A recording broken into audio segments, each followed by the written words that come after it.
peduli terhadap nasib Aceh. Yo tolong betul-betul jet tu pula. No cara, no.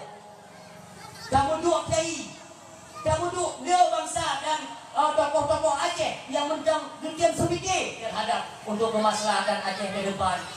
Nyong hane tinggal dari gaduh nyopela poa dia budak siji salah sinyo salah nyong beli berdua. Apalagi kita nanti kan berjumpa di ajang pilkada 49 nyong. Ini sedikit saya sarankan kepada seluruh bangsa Aceh yang ada dengar videonya, yang di dalam videonya yang dengar syaratnya.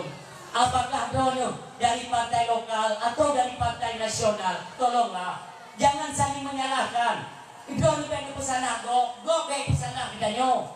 Masing-masing berjuanglah kalian. Nyo tadi nyo budak DJ hanapa. Lo nak di konsep apa ni? Konsep kita nyo dulu. Menyo buka kedai. Baik kuburuk kedai go.